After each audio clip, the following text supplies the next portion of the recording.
I am really suffering with a poorly back today. It's not too bad, but I know exactly what did it. I'm afraid my garden did it to me the other day.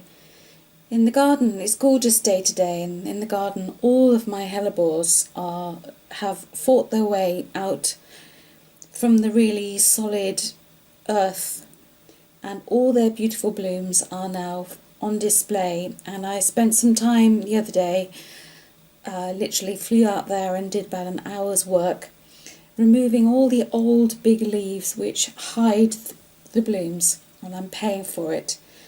I don't think it was actually at that moment that I hurt my back, but I think it's something since then that has just kind of trapped my sciatic nerve, and I can feel it niggling. So it's one of those days where I don't really know what to do with myself.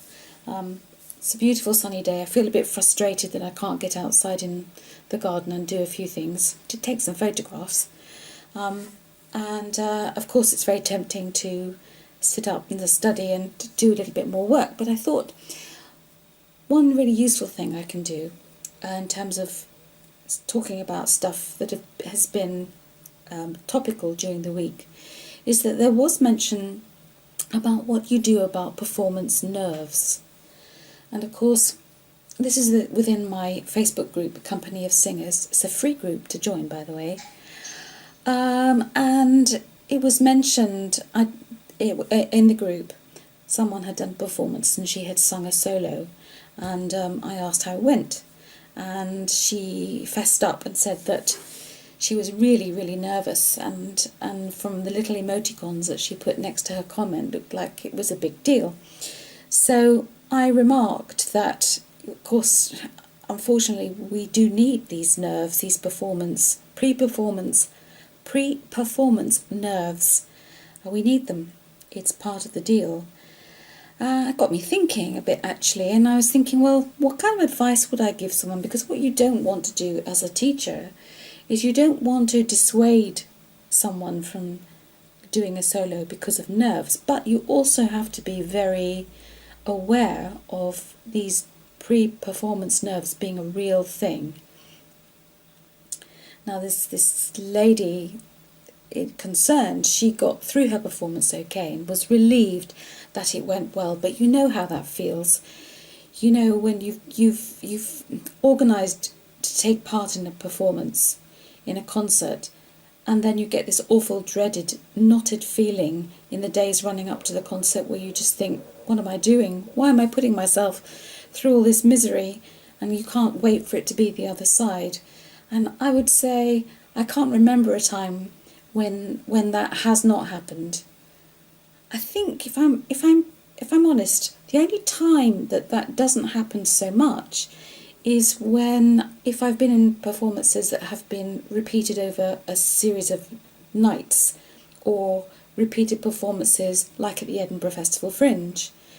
We had a number of performances to do up there. This is when we did the lunch at the Cooked Goose, and it was a lunchtime performance, and we did it over a number of days, and there were 4 of us taking part because it was definitely divas, and there were 4 of us, 4 women, singing this thing. And because we'd rehearsed lots and lots, and because we'd been directed and we'd had rehearsal notes where we were put through our paces and told this, that and the next thing, what to adjust. And because over a period of time our performance became much more slick and honed, I don't think we were anxious to get the performance going, but I don't think we were nervous. And certainly then you've got the next performance to look forward to, and then the next one, and then the next one. So I think therein lies a secret. The reason why I didn't feel particularly nervous and I was anticipating the enjoyment of taking part in that was because I felt really well prepared.